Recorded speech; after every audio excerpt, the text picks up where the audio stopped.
Sorry, I'm wired.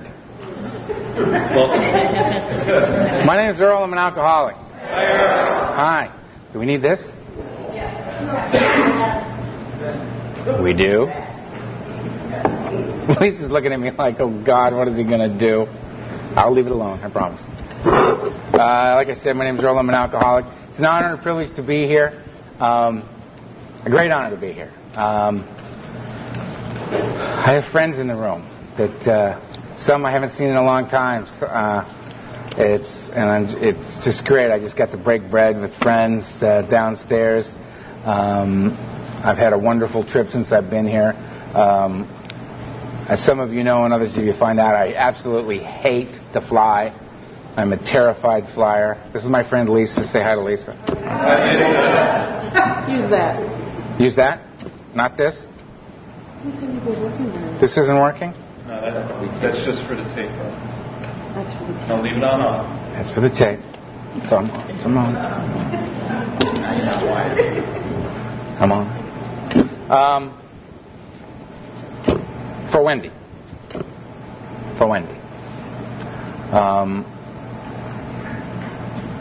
Like I said, I hate to fly, and I left L.A.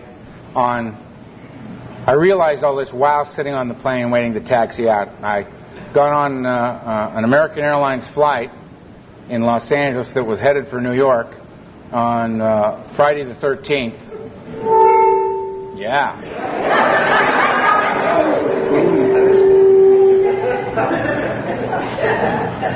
On Friday the 13th, pretty soon I'm going to end up back here, headed for New York. Now, being a terrified flyer, you add all that up, and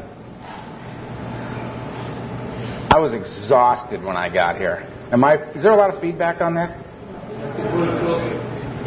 Closer?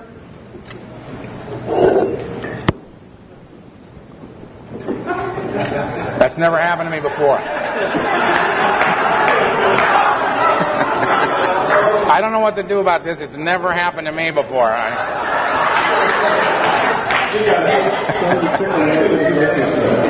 Sorry. All right, we're misbehaving already. All right. So anyway, I got here in a nice hotel, had dinner with a good friend, got up this morning, met another very good friend of mine down at Ground Zero and paid my respects, said prayers for myself and some friends of mine who asked me to carry their prayers here. Did so. Had lunch again with friends, back to the hotel, relaxed a little, and down here to see even more friends. So it's been a great trip so far. I've really enjoyed myself and love being here. And we'll do anything for Hazeldon. I think it's a great place. So I drank. And it just didn't go well. You know what I mean? It did not go well. I did not drink until I was 12. I held off as long as I possibly could, man. I had been restless, irritable, and discontented for quite some time prior to that first drink. But I had they did an IQ test on me when I was like 12 years old. Turned out I had this real high IQ. I don't have it anymore, so I'm not bragging. Gone a long time. And so they decided it was time for me to become a man, so I was shipped off to boarding school. And how I went to boarding school was my father walked in my room and said, "Get in the car." All right. Got in the car, and caravan of relatives. We drove, ended up in front of this place. I got out of the car, my father got out of the car, nobody else got out of the car. He walked over, put a suitcase down next to me, shook my hand, said, "This will make a man out of you," and got back in the car, and they all left. Now, the fact is, I was being given an opportunity for a wonderful education. Held me in good stead to this very day. The feeling was that I'd just been thrown away by the people who knew me best in the world, and I didn't know what I'd done wrong. I didn't know why they'd thrown me away. Emotionally, it was a devastating moment for me. And I cried for 3 days and called my family and asked them to let me come home. You know, talking to my mother, saying, "I hate this, let me come home." You hear my father in the background, "Hang up." Just gotta go. And after 3 days, it was like something broke inside me, and I said, "You know what? You don't want me, I don't want you." And I turned my back on my family, and I pretty much never went back. And 3 days into school, this was 250 boys. They'd scoured the earth to find 250 of the brightest, most disturbed young boys they could find. They put us all on this campus. It was like Lord of the Flies in this place, right? Strange place. And everybody was 13 to 18, and I was 12. I was the youngest and the smallest kid in the whole school. So I knew I didn't belong there. I mean, there were teenagers there, and I was not a teenager. I was 12. I did not fit in. I did not belong there. I hated this place. 3 days into it, I met Tiny. Every high school's got a guy named Tiny, right? He's 6'4", 240. Plays guard on the football team. And he found me, and he came up and said, "How you doing, punk?" And he slapped me in the back of the head and sent me and my books flying.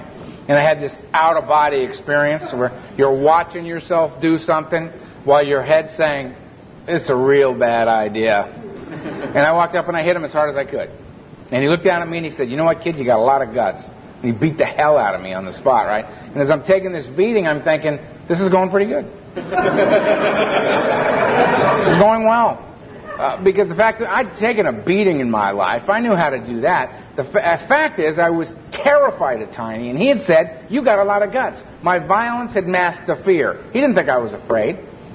My first tool for living was, when frightened, attack. And as a result, I led a very, very violent life. Not because I'm a tough guy or a bad guy, but because I was a very, very self-centered, frightened human being. I went back to my dorm room after that, waiting for the bleeding to stop. Word spreads like wildfire across this campus. Watch out for this little Hightower kid. He's a maniac. He attacked Tiny, right? So now I got this reputation that's got absolutely nothing to do with who I am. And my world's just getting smaller and smaller and smaller. And the cool guys start coming around because they want to find out who the new maniac is, right?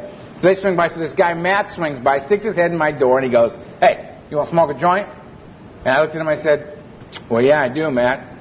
And I had absolutely no idea what he was talking about. I had no idea what that meant. All I heard was, "You want to hook up with us?" And the answer was, yeah. I'm alone in the universe as far as I can tell. Do I want to hook up? Yeah, he could have come by and said, "Look, we're going to go kill the Spanish teacher. Do you want to come?" I would have said, "I'm with you. Let's go." So me and Matt wander down the dorm, and he picks up Steve along the way. And Steve's got a Tupperware container full of cheap red wine. Like no grapes involved red wine, you know what I mean? The fortified stuff. Very good. Very good.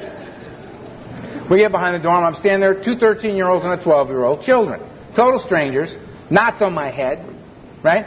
He takes a hit on the joint, hands it to me. I did what he did. Burn my lungs.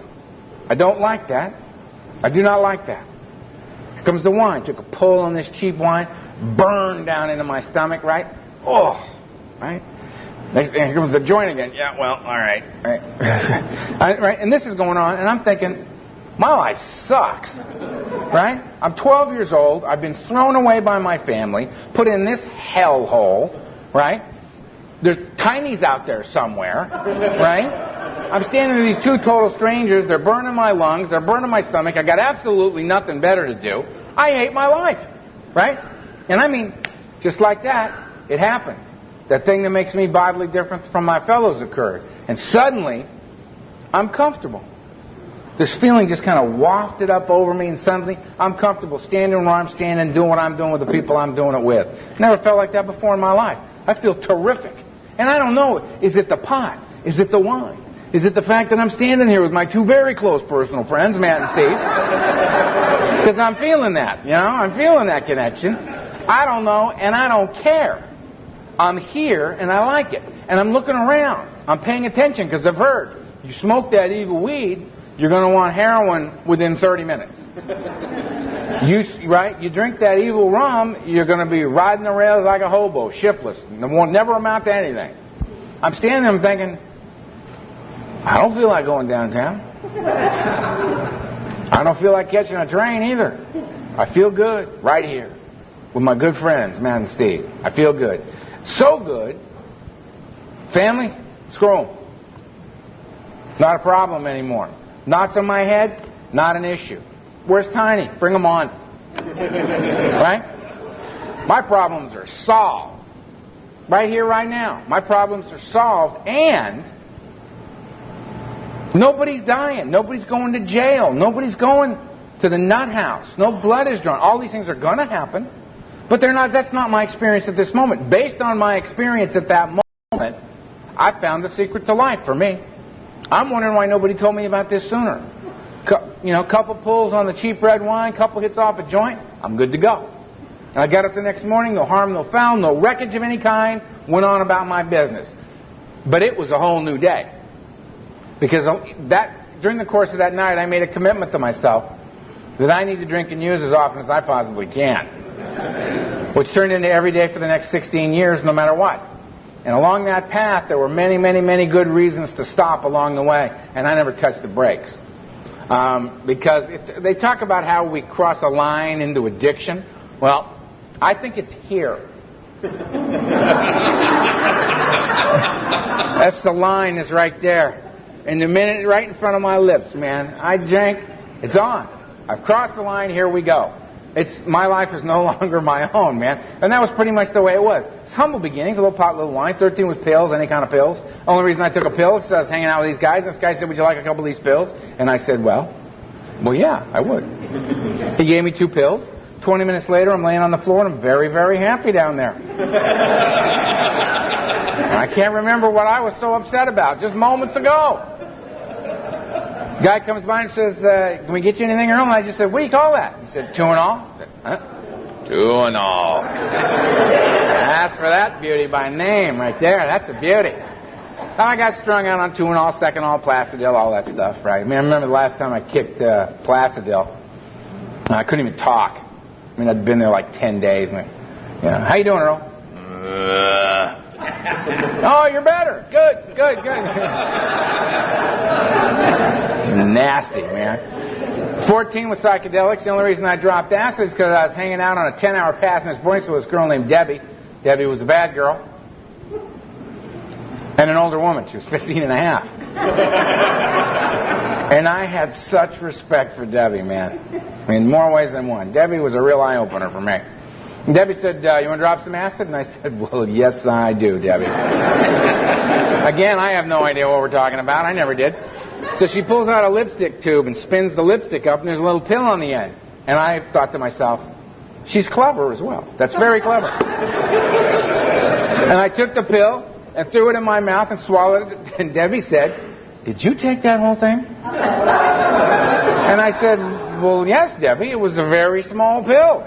It's these horse caps I've been knocking down, right? She says, that was 3 hits of White Lightning. Oh, right over here.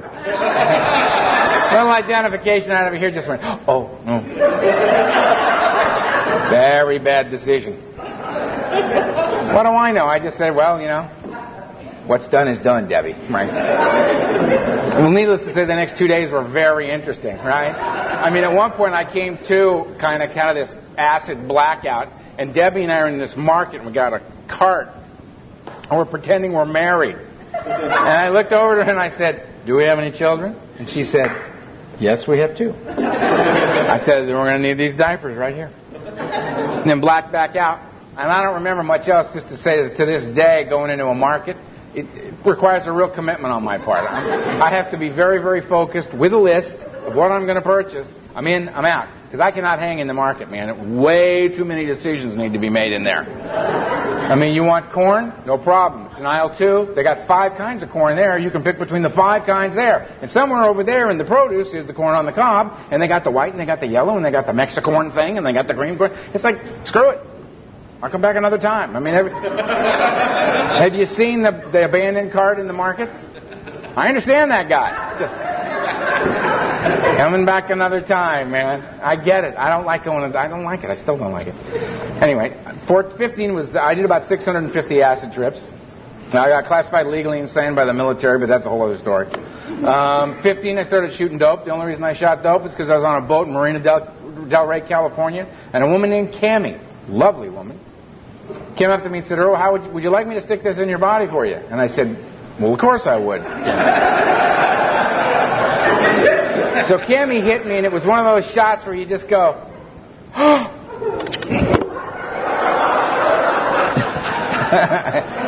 I remember thinking on the way down, oh, yeah, that'll work. That's excellent, right? And I mean, to me, it's just another color in my paint box, It's another color in my paint box that I'm going to wake up every morning, I'm going to open my paint box, and I'm going to say, what picture are we painting today? What combination are we going to get working here? It doesn't really matter because it's all anti-Earl medication. If I can get enough of what, my drug of choice is, what do you got? If I can get enough of what you got in my body, I can kill the fear. Because that is the whole point, isn't it? I got to make it possible for me to be able to breathe in and out and leave the house. And it requires a good deal of alcohol and drugs for that to occur for somebody like me. I can't get out there and walk among you sober. I haven't been able to since I was 12 years old, since I found the magic for me. Right? So, drinking, I got this big barrel of emotions inside me and swimming around up on top. I got all kinds of feelings. I don't know anybody that feels one feeling for a few days, gets a little bored with that feeling, starts feeling something else. It just kind of washes over you. It comes and goes. I've probably felt 5 or 6 different feelings since I came into this room. You know what I mean? It's like, oh, yeah, I haven't seen that person in a long time. I love that person. This is a wonderful, that's just great. Oh, look, that guy, I talked to that guy earlier. It's a pretty nice guy. Jesus Christ, there's a lot of people in here. I don't want to, I'm nervous. You know what I mean? Whose story am I telling? Mine. Right. She's very attractive. Let's not get into that. All right, let's go here. All right. Just bouncing around the room. I can drink through that stuff in nothing flat. Way down at the bottom of that emotional barrel for me is fear. The deep undercurrent that runs my ass day after day after day. Fear. And that's what I'm drinking at. And that's the reason I'm not a social drinker. Because fear is the last thing I'll feel. So I got to get drunk to get the job done. I can't have a couple of glasses of wine with dinner and kill the fear. I can't do it. I got to get drunk. So I got drunk the first time I ever drank, and I got drunk the last time I ever got drunk. Just the last time I ever drank. It's just all across the board. Drunk. Because drunk is the only thing that works for me. Anyway, 16, I decided that I had 4.5 years of Latin. That was enough for me. So I dropped out of boarding school. My father steps back in my life, says, you've gone insane, commits me to my first mental institution. They signed me up for 3 months of observation, a year of rehabilitation. I think this is a bit excessive. All right, so I start doing the dance in there. I try to escape. You got to at least make one break for it, right? You got to. And I'm not taking my 3 cups of pills a day and shuffling around in this joint. I'm planning my escape. I'm looking around. You know what I mean? They got the They got a red exit sign all lit up. They had green ones in this nut house, right? And I remember looking at that and going, well, there it is. It's all I want. I want to exit. So I'm having my meals with this woman named Kilday, who was completely nuts. And Kilday, all you had to do to get Kilday flipped out was look at her and say, hey, Kilday, how you doing? Kilday. Wow! Kilday would flip, right? And all the staff would lunge for Kilday, you know what I mean?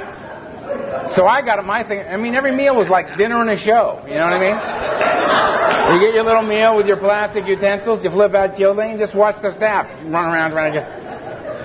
So I'm sitting there minding my own business, and I'm going to use Kilday as my diversion to get out, to make my break, right? So I flip Kilday out, and Kilday goes flying off in that direction. I'm ready, go!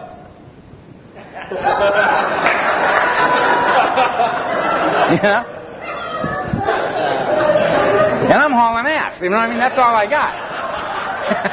That's it. And it's a shocking thing when you go to make your move, and it's just not there. The arms are working, the whole thing, you know what I mean?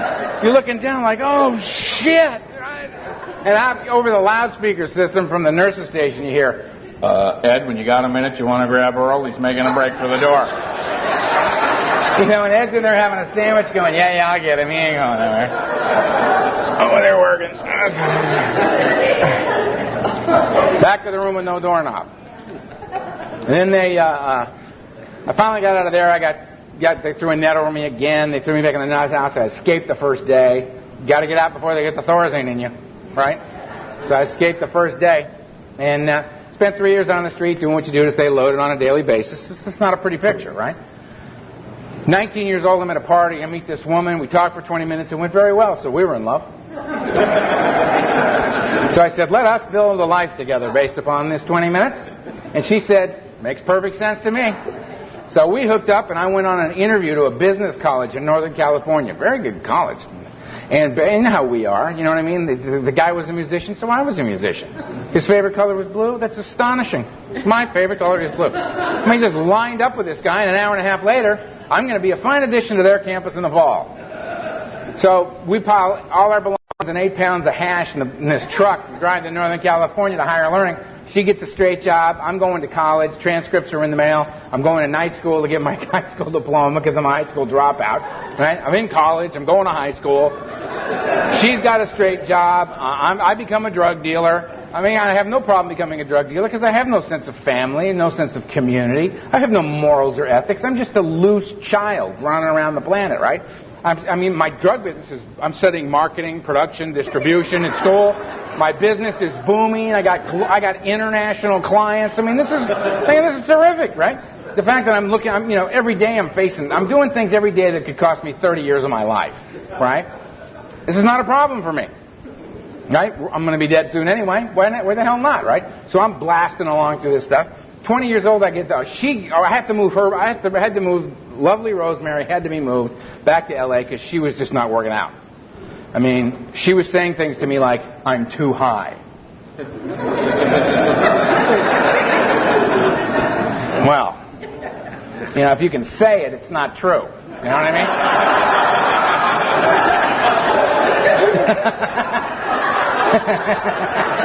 mean? So we just moved her back to L.A. She was glad to go. I was starting to scare her. Right? And I'm using the way I want to use, and I go get a physical. I had to get a physical for some reason. Turns out I've got malignant cancer. Well, of course I do. Right? So I fly back to L.A. They do major surgery on my upper back. They put me in the nuclear medicine program. They prepare my family for me to die. They tell me I'm going to die.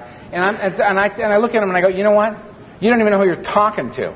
I mean, little do you know, but the way I'm using, that's coming up like twice a week. You know? You're not really scaring me by saying I might die. I've been hearing that a lot lately, because I'm starting to overdose and take the ambulance rides and get the stomach pumped and do all the, all that stuff that you do.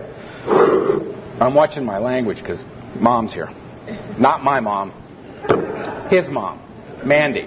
Very nice to have you here. That's Mom, Mandy. And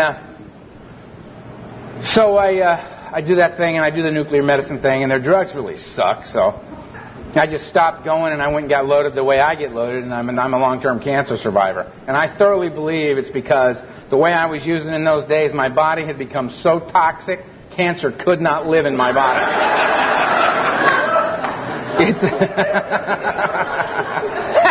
There's a woman over here who just went, oh. That's just a terrible thing to say. Oh. Stick around. It was so long term. I have had no bouts of cancer for 29 years. Anyway, I never really think of myself as a cancer survivor because, compared to alcoholism, that was a snap. Anyway, I went on. Got out of there and went back up to school. I'm a junior in college. I got a high school diploma. I got an early acceptance to law school. I'm editor-in-chief of my college newspaper. I'm writing inflammatory political articles. They're going to kick me out any minute. And I'm just like, at the world.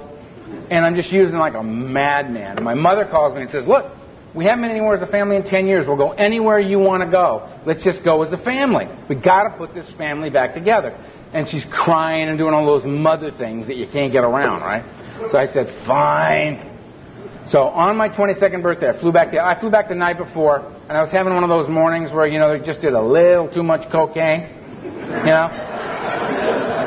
Can't get your mouth open anymore. Got the full, mandibular lockdown going on. Can't drink enough to get it loosened back up. But, that's the great thing. But, before I get into that whole thing, I want to say, I'm talking about drugs, and I've identified as an alcoholic. And I want you to know that's not a disrespectful thing on my part. I'm a child of the 60s, okay? We were very, very focused on the drugs. We were carving out our own identity. Our parents were the alcoholics. We were not going to drink ourselves to death as our parents were doing. We were going to kill ourselves in an entirely new way. This was the plan, so we were focused on the drugs. But the drugs, like I said, my drug of choice was what do you got? The drugs would come and go, but there was only one thing that was on the table every single day, and that's alcohol. Alcohol was on the table every single day. And I think the reason for that's very simple. Drugs are completely unreliable. I mean, there's no quality control going on out there. You don't know what you get till you get it in your body, right? You go get yourself a Jack Daniels, a quart of good gin. You know what you got here. This is reliable stuff.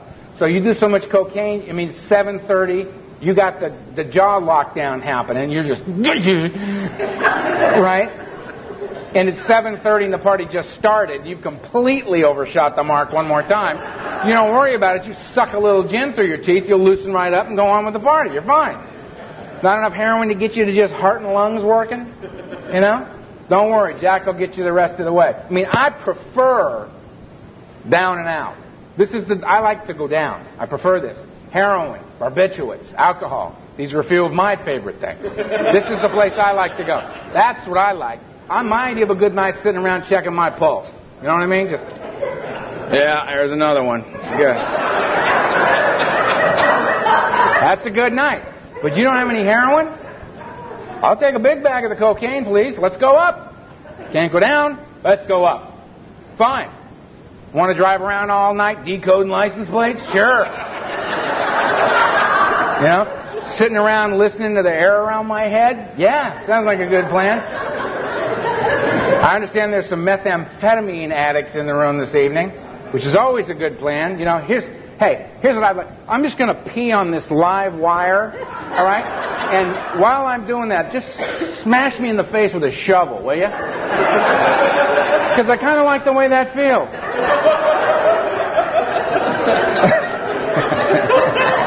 Yeah. And just do it over and over again. It's like, good. You know, when I wake up, we'll do it again.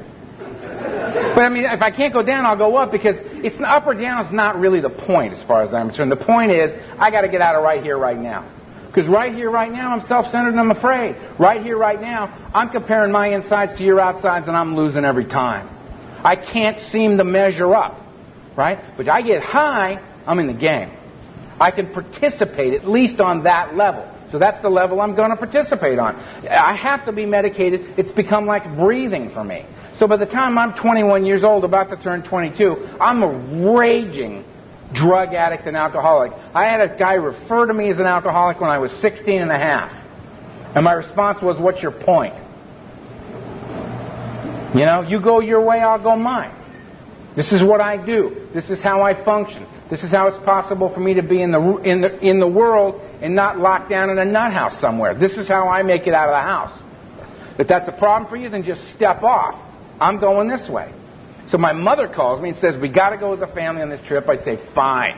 I fly back to L.A., and on my 22nd birthday, we take off the flight to Guadalajara, and on the way there, the plane crashes.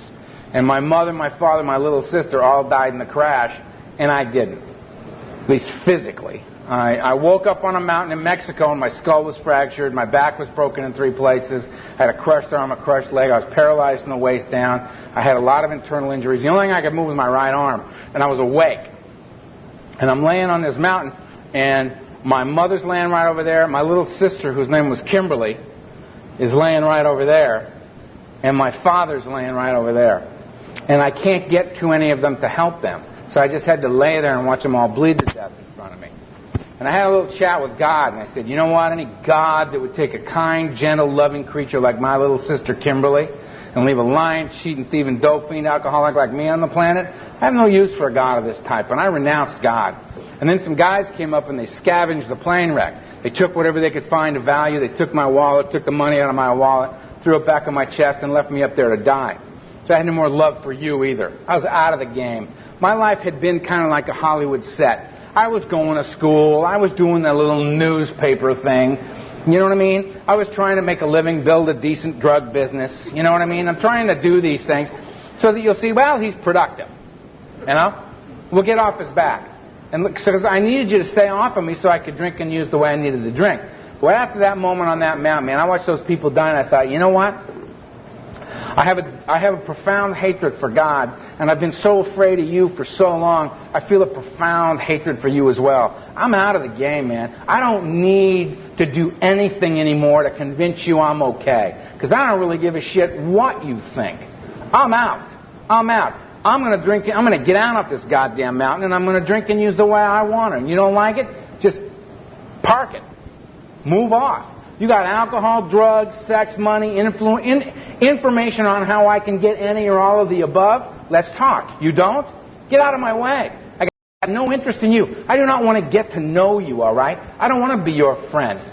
And my parents knew me better than anybody in the world, and they threw me away. Why the hell would I want to get to know you? That was pretty much my attitude. And then some guys came up and they grabbed me and they put me in the back of a flatbed truck and they put my mother in it next to me, and I held my mother's hand. They took us to an aid station. They tagged her dead. They tagged me dead, and they sat there smoking cigarettes waiting for me to die, which really pissed me off. They didn't. I didn't die. They finally took me to a hospital. They got my ID. That brought the federales, because the federales wanted to know what I was doing back in Mexico, which is another story we don't need to get into here. But for 3.5 days, they interrogated me through an interpreter and wouldn't let me give me anything for pain. And I had a bad 3.5 days. I went to places physically and mentally and spiritually that I didn't know a human being could go to and come back from. And I finally called a buddy of mine in Northern California, called some of our associates in Mexico City, who flew in a plane, and they paid a few people, and they plastered me from the neck down and smuggled me out of Mexico, and I spent a long time in a hospital in Southern California. Came out of there strung out on Demerol. I went on my last run. It lasted for 6 years. And you got to understand, when I say I went on a run for 6 years, I mean I went on a run that was a solid 6 years. There were 3 times that I got sober. They were for 72 hours each. The only way I could do it is I knew I was dying. I'd go to this little bootleg sanitarium in Hollywood, complete bootleg illegal joint. You give them $150 cash. You give them your wallet, your car keys, your big bottle of Valium, your gun, whatever else you had. They take you in the back, strap you to a gurney, shoot you full of anticonvulsants, and let you rock. And you come out the other side of that 72 hours later, you're either alive or dead, and they send you to the morgue or home, and they didn't really care which way you went. They had their money. And I'd rock like an animal in there, hurting so bad, kicking like a dog. And I'd reintroduce myself to God and say, you know what? You get me out of this sane and alive, because both seem to be in question. I will never, ever, ever, ever drink or use again as long as I live. I can't take the madness. I can't take the pain. My ass is kicked. I'm done. And I meant it with every fiber of my being. And they'd let me up that gurney, and I'd go walk out. They'd give me my car keys and my wallet, my gun and my Valium, and they'd say, now, Earl, you know you're an alcoholic. You be a good boy and don't drink anymore. I'd say, no, ma'am, not me. My ass is kicked. I'm an alcoholic, and I know it. I'm a drug addict. I know it. For me to drink is to die. But I didn't know what alcoholism was. I didn't know what I was up against. I'd walk out the door and say, I'm shaking like a dog, man. So I'd take, 50 milligrams of Valium to get the shake off, and I'd come to in a different city 4 days later, having no idea how it happened again. I'm that guy in the book, man, pounding on the bar. What the hell happened? I didn't want to do this again. I don't want to be here. I haven't had fun in 6 years. I'm not getting high. I'm feeding the beast. That's all I'm doing is feeding the beast, man. And he's kicked my ass. Came out of my, got war stories forever. Who doesn't? Woke up in my last blackout, and here was the picture. I had hair out like this. I had a beard out like this. I was yellow. I was psychotic, and I don't use the term loosely. Could not distinguish between the true and the false, fantasy and reality. I was just mad. My heart was swollen. Couldn't touch the liver or the kidneys. Bad news, man. Bad news. Both my hands were broken. I'd broken 74 bones. I had over 650 stitches in me. I'd been stabbed twice, shot at. The violence had been insane. My family was dead. I had no friends. I had no place else left to live. They were deciding whether or not to charge me with attempted murder. Again. And I had the moment of clarity. And you know what? None of that stuff mattered. I can drink and use in the face of all that. What happened was that I had the moment of clarity, and that was I'm not connected to another human being on the face of the earth. And that's the direct result of my behavior. The FBI didn't do this to me. My father didn't do this to me. God didn't do this to me. This is on me. And I'm the one that's going to have to do something about it. And I raised up 2 busted hands and I said, help. And they called an ambulance, and the ambulance came and got me. I had my stomach pumped so many times I could talk to you while you did it.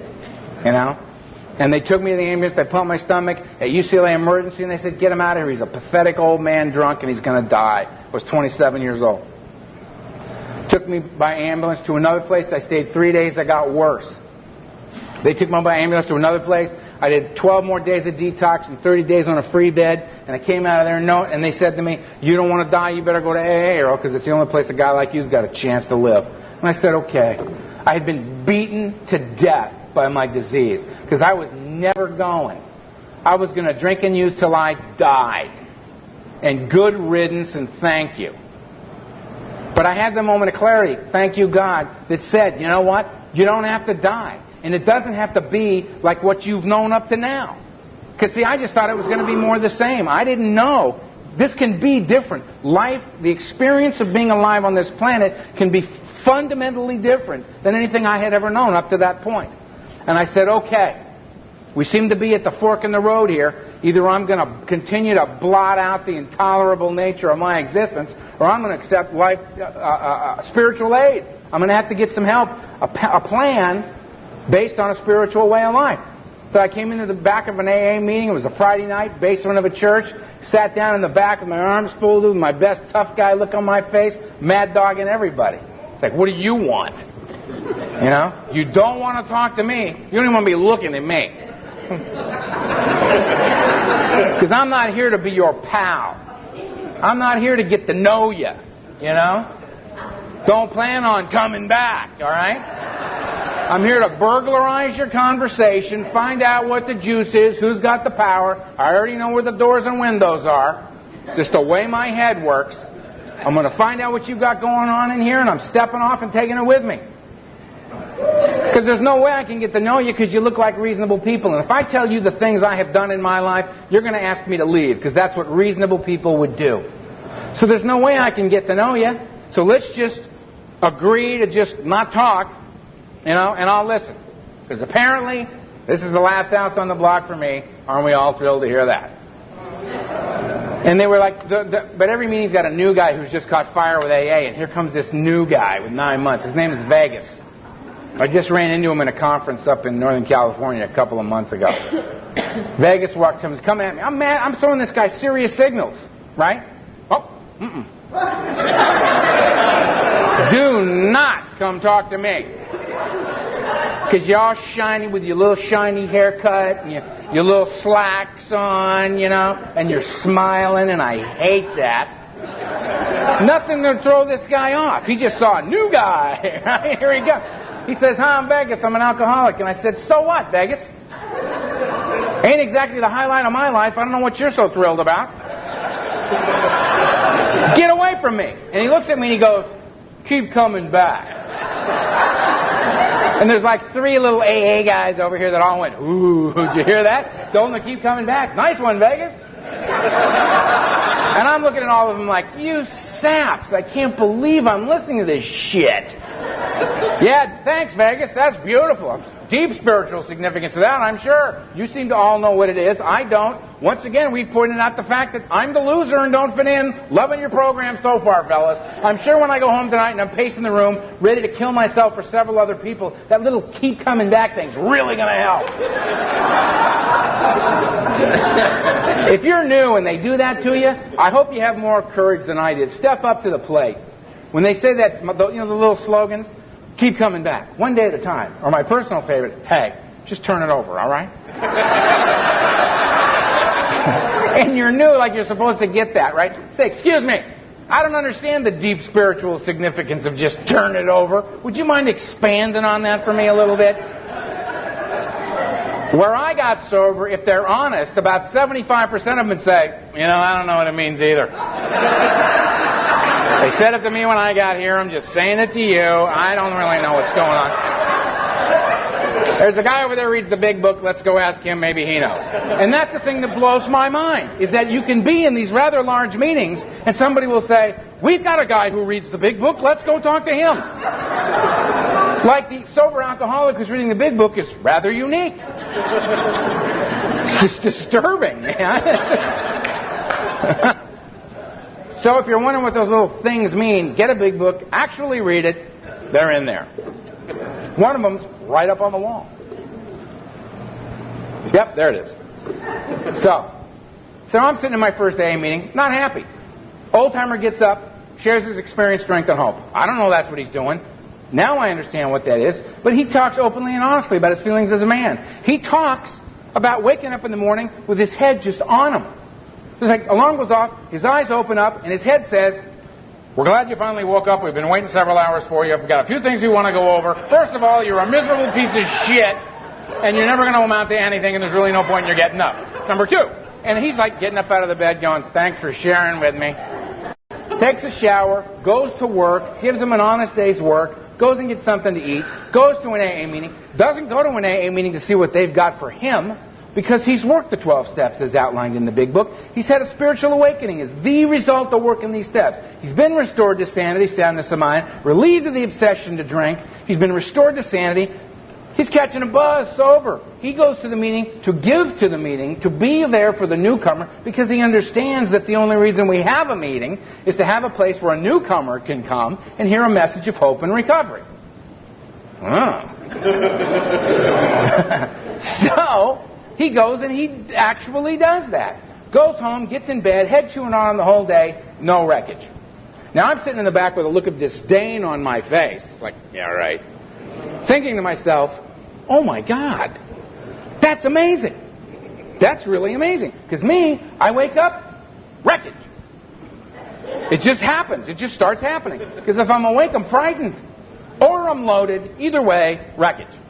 Gonna have wreckage. This guy gets through a whole day using these tools he found in AA. Interesting. And then he looks at me and he goes, you know what? I don't care whether you like what I got to say or not. You don't like it? Go to another meeting. Maybe you'll hear somebody else you can identify with. And I love that. Because it made it clear to me this guy's sharing something with me. He's not selling me on it. He's sharing it with me. If I want it, I can have it. It's for free. I don't want it? No problem. Go to another meeting. Maybe you hear something you can hook up there. I thought, this is cool. I'm coming back. Little did I know I was going to stay this long. You know, if I don't do anything stupid, November 6th, I'll have 22 years of sobriety. And I couldn't stay sober for a day. Not one day. I couldn't stay sober for a day. I quit using thousands of times. I mean, as I'm sitting at the table and I'm about to go over, I'm thinking, this has got to stop. But every time my head came back up off the table, I had a whole new agenda. Because my body was talking. Come on, get moving. We got to get some. We got to get some. We got to keep moving. You're below the line. Got to feed the beast, boy. Got to feed the beast. Get moving, get moving. And I would go. Here, I haven't had to do that. And because I got lucky. I found the guys who had gone before me who had done the real deal. The guys who knew they had to catch the big buzz or they weren't going to stay. The guys that knew the only way a guy like me is going to stay sober, because this ain't about stopping. It's about how do I stay stopped. The only way I'm going to stay stopped is if I can get comfortable, clean, and sober. The only way I'm getting comfortable, clean, and sober is if I get relieved of the obsession of the mind. I cannot have that beast whispering in my ear all day, every day, because at some point, the shit's going to hit the fan, man. It's life on life's terms, and I'm going to find out I ain't in charge of the fan. And it's going to hit, and I'm going to be at a low point, and I'm just going to say that terrible little addict prayer. I can't say it in here. Mom's here. Anyway, I'll tell you afterwards. I'm going to say, screw it, all right? And I'm going to be high in 20 minutes.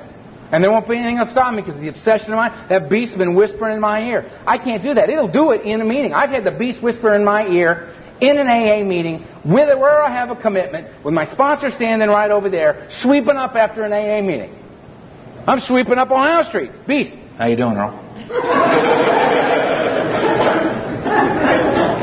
How you doing? You're having a bad day. I can see that. I don't know what it is. You're a good guy. Oh, you're a nice guy. You're a good guy. You're a wonderful guy. And people have been treating you like shit all day long, and I don't understand why. It's a cruel, ugly world. I don't know why they're so disrespectful, and I can see that this has got you very, very stressed out, Earl. And we know. Stress is very unhealthy, Earl. But I'm here for you. I love you. I'm always here for you. I've never left you. I'm always here for you. I always will be. Don't you know that, Earl? Don't you? Don't you? Don't you? So, here's what I suggest we do. And may I say, Earl, let's just keep this between you and me. Here's where we're going to go. We're going to go out and we're going to have a couple of drinks. Take it easy. This time, it will be today. Open, in public, with a glass and everything. We're going to have a couple of drinks and we're going to unwind that spring inside and get this stress off you, and we're going to talk this through and we're going to work this out because I'm here for you, Earl. I'm here for you. I love you. I love you. I'm here for you and I love you. And then we're going to come back to AA, and no one needs to know this. We're in, we're out, we're in. It's just very good. We'll be right back. Nobody needs to know. We're going to be fine. Just trust me on this. It's going to be all right. Now I'm sweeping up Ohio Street going, well, yeah. See, what I do then is I go have a couple of drinks. I activate the physical phenomenon of craving. It's on. I woke that beast up. I woke him up. Got a whole new voice now going, whoa, Good to be back. Now get yourself a piece of paper and a pencil, Earl, and write a few things down. And grab the car keys, because we're on our way downtown, brother. Don't you know it?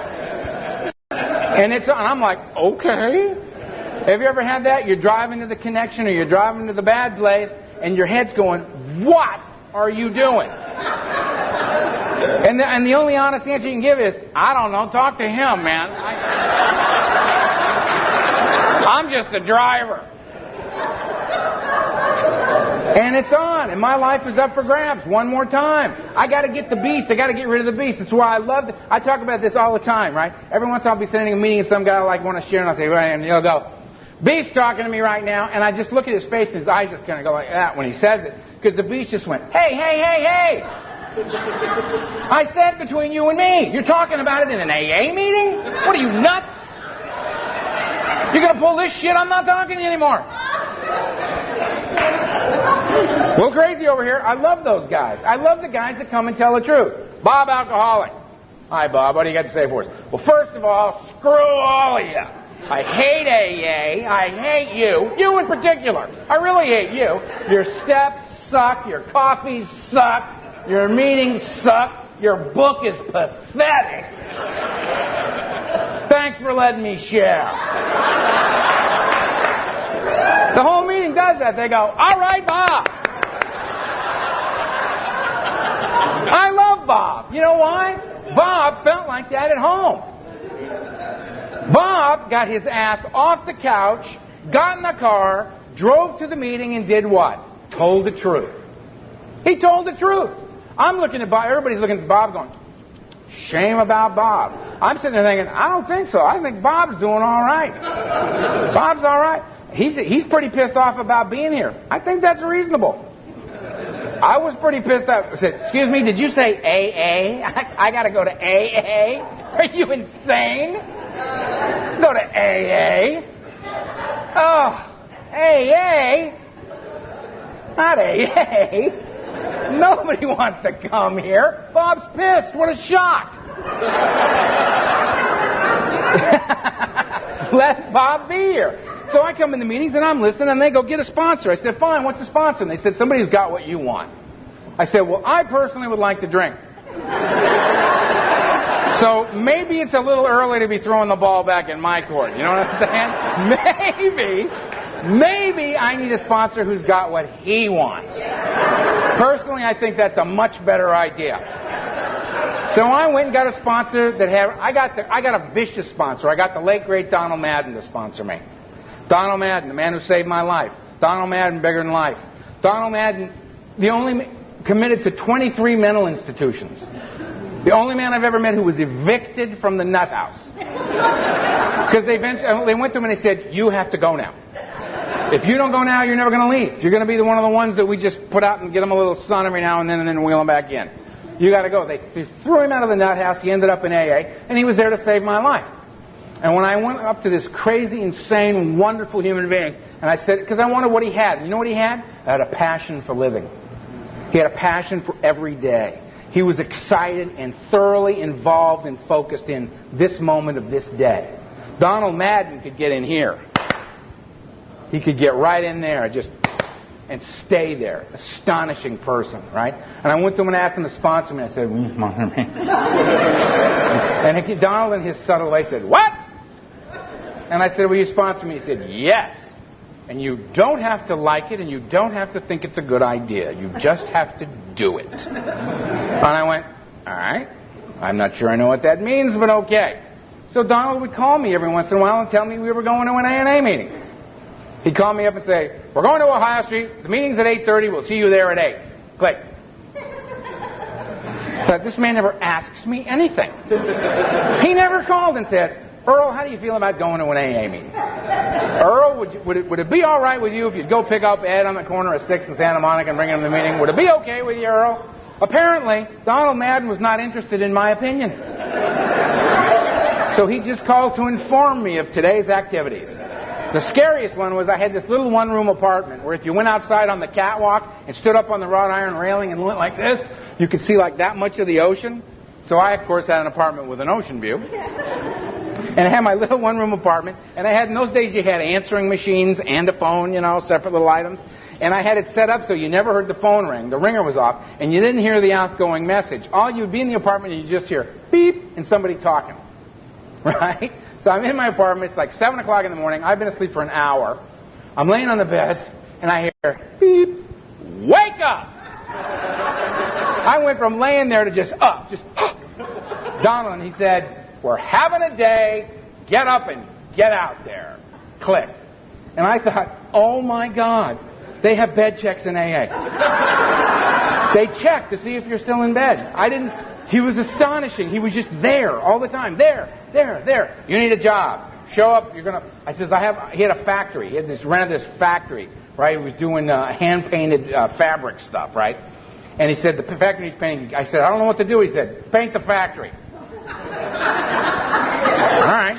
So me and these guys, we got all these guys, brand new sober guys, all of us nuts. Got scaffolding and spray rigs, and we're like 50 feet off the ground, you know what I mean? Guys holding poles, we're up there, spraying. We paint the outside of the factory, and I'm getting terrified, because when this painted, what do we do now? We finished the outside and went to him and said, it's painted. He said, paint the inside. Oh, good. Okay. We go and we paint the inside of the factory. Daddy goes, you know how to paint, go get a job. I went, nice. I became a house painter my first couple of years sober. I never took a chip. I didn't take a cake till I was 3 years sober. I didn't say a word in AA until I was 2.5. I talked to Donald Madden and did everything that he said. Until at 2.5 years of sobriety, he said, you're the first speaker Saturday night on Ohio Street. And I thought it was drink or do it. So I did it. And my emotional sobriety began because I walked through fear. Sober. I was willing to go to any lengths. I knew it. I got on an airplane and flew again. Because I'd been asked to speak somewhere in AA, and it was the only thing that would get me on a plane, was Alcoholics Anonymous. I have more frequent flyer miles than any other frightened flyer on the planet. Because I have to face my worst fear to be there for AA, so I get to know. I get to face my worst fear. I get to get on a plane Friday the 13th, American Airlines to New York. Right? Where you get on, and they say, well, for the next 72 hours, we've got heightened security, so no one is to get out of their seat for the first 30 minutes. No one is to get out of their seat for the last 30 minutes of the flight. And the guy actually says, if you do, it won't be pretty. I need clarification on that. So we're flying. I hit the thing, and the lady comes, and I said, when we're landing, can you give me a little warning on the 30-minute thing? Because I'm terrified and probably will be peeing several times on this flight. It would be best if I'm in the bathroom when this occurs. She says, okay. No joke. About an hour out of New York, the guy says, I have your attention, we've had a request. If you got any business to take care of, you've got 30 minutes to do it, and then the 30-minute thing will be on. And I went, yeah, right. All of us jump up and head for the bathroom. I got to fly. I got to do all that and not worry about, I worry about all of it. I accept my own death every time I get on a plane. That's what I have to do. But I'm willing to do that for Alcoholics Anonymous. Not because I'm a good guy. Because I don't want to die drunk.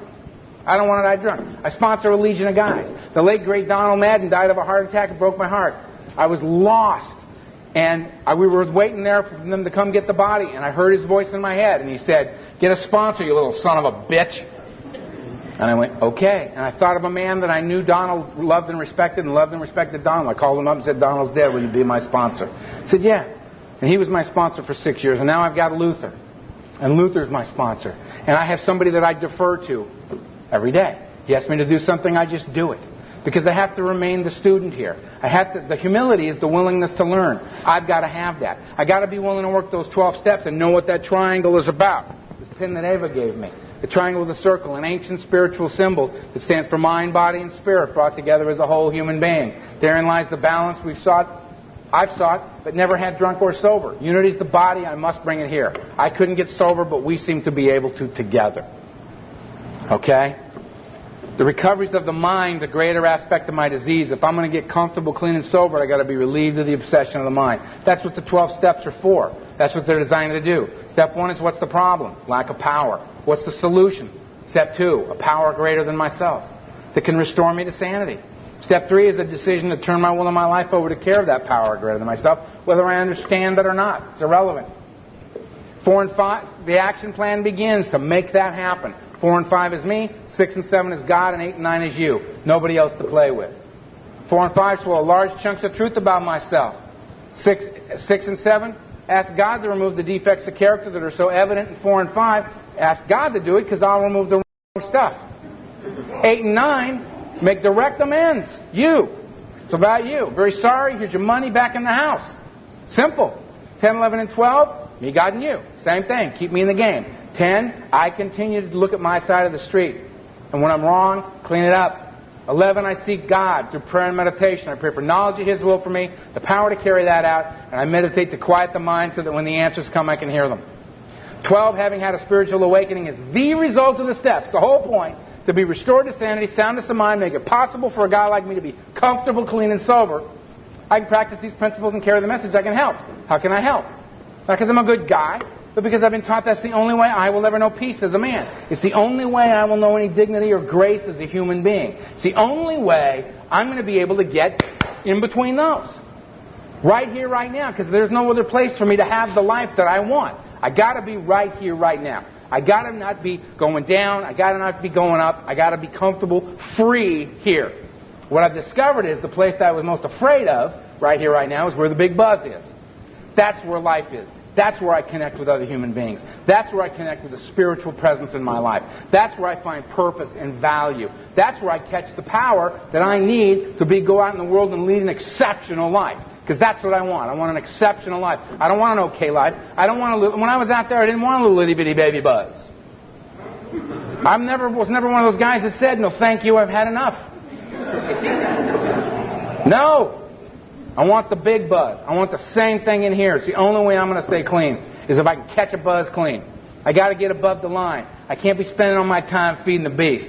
Got to break free. Got to walk the earth a free man. And I'm here to tell you, my experience is that's not only possible, it's vital. It's amazing how we're the ones that just tear the earth apart.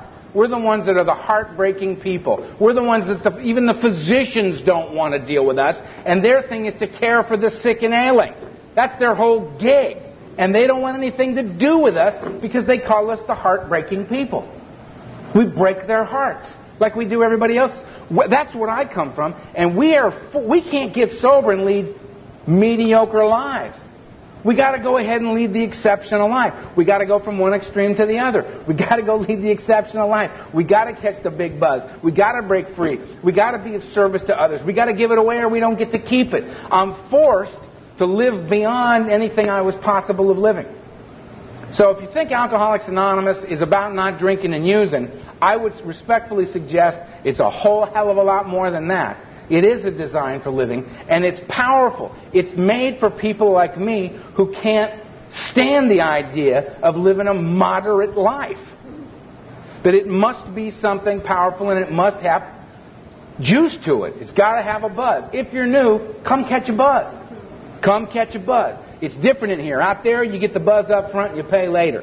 In here, you pay now and the buzz gets bigger. That's good news, let me tell you, because out there, best dope I ever shot was the first time I stuck a needle in my arm. Best buzz I ever got off alcohol was that cheap red wine behind that dormitory. First buzz. And I chased the tail of that dragon for 16 years. In here, you don't get you get no buzz. Welcome to no buzz. And you work your ass off for your little no buzz. Then you get your 30-day chip and you get itty bitty buzz. You worked your ass off for that. Then you get a 60-day chip and you get a little bit bigger buzz. You're still working though. The lines cross in the exact opposite in here. The longer you stay sober, the bigger the buzz can be, and the less you're going to have to work to get it. Because the same 12 steps that I practiced as a newcomer are the same 12 steps that I work today. And I don't have to struggle to figure out which one to get after because I know what I got to do. I can just jump it. So the pain is less, it doesn't last as long, and the good times just seem to roll on. Because I can take life on life terms now, because that's what I expect to have happen. Is life on life terms. And it's a wonderful, joyous ride. If you're new, please stay. Give this thing a shot. Do this thing. Catch this buzz. Earn your seat and walk the earth a free man. No longer a slave to drugs and alcohol. It's a beautiful path, and I hope you stick with it. I'm going to do my best. Thank you. Peace.